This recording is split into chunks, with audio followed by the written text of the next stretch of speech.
In the 1880s, the American economy was visibly exploding.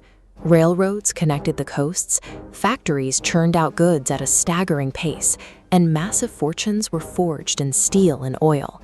The country was getting richer by the hour, producing industrial wealth on a scale the world had rarely seen. This chart breaks down the exact logic the political economists of the day used to measure that prosperity. They took the total, booming wealth of the United States and divided it equally by the population. On paper, this meant every man, woman, and child held a per capita share of $900. Based on these calculations, the leading financial voices declared that the majority of citizens were perfectly comfortable. If a person found themselves living in poverty, the experts argued, it was the inevitable result of drunkenness or a refusal to work hard. A journalist named Helen Campbell rejected this spreadsheet logic and walked directly into the Lower East Side of Manhattan. She knocked on tenement doors to document the physical, daily reality of the urban working class. Campbell's investigation highlighted a correlation that the spreadsheets had ignored. The very people logging the longest hours in the sweatshops were the same ones struggling most to eat. This suggested that the economics of the tenement were governed by systemic traps rather than individual character. A standard tenement apartment measured perhaps 10 feet by 10 feet. Families of 4, 5, or 6 people cooked, ate, slept, and worked entirely within these windowless, unventilated rooms. Inside these walls, women hunched over treadle-powered sewing machines, pumping heavy foot pedals to drive the needle.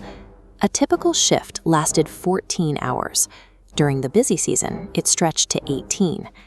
Campbell examined their personal ledgers and found a harsh, unbending equation. After paying the landlord, a typical seamstress had exactly 12 cents left to keep herself alive for the next 24 hours. But Campbell noticed a strange behavior in how they spent those pennies. Instead of buying cheap, bulk staples that offered dense nutrition, these workers routinely bought the least efficient, most expensive items available at the grocery.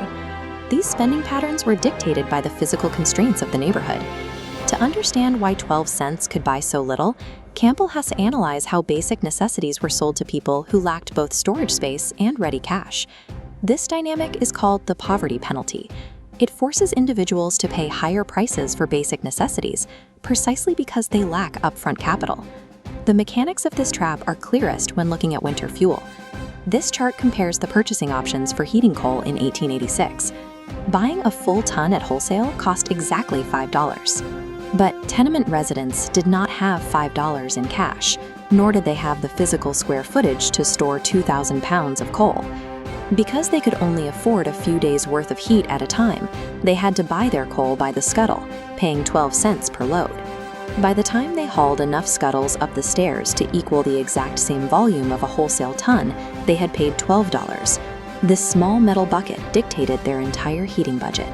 By forcing the poorest residents to purchase in tiny increments, the coal merchants legally extracted a markup of over 100%. That same markup applied to wood, oil, and food.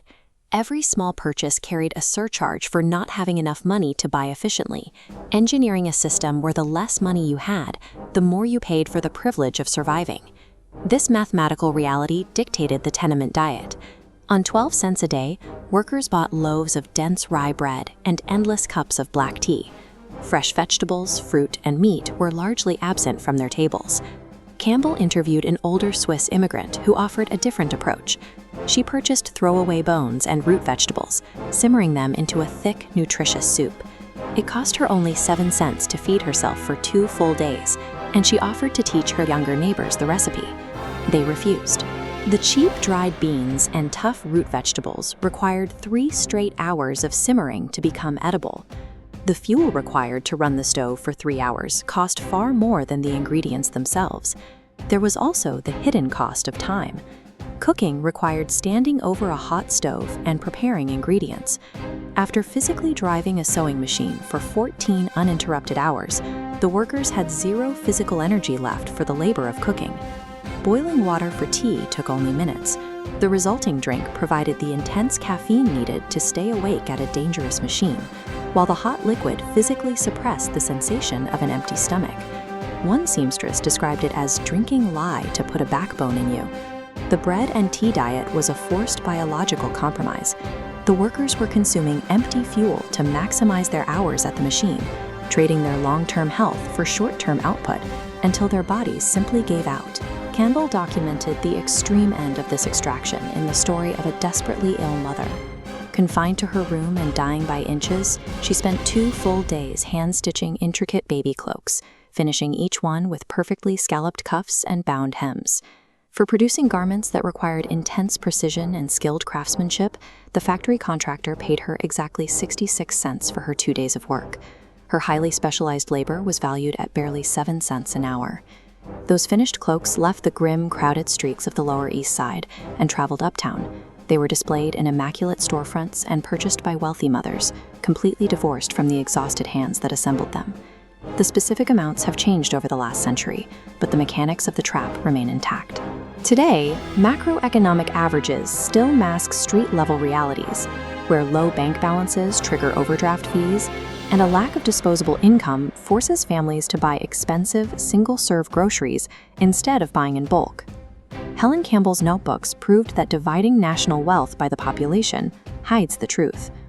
To find the actual health of an economy, you have to look past the top-line numbers and literally knock on the closed door of the most vulnerable, asking the simple question: how do you live?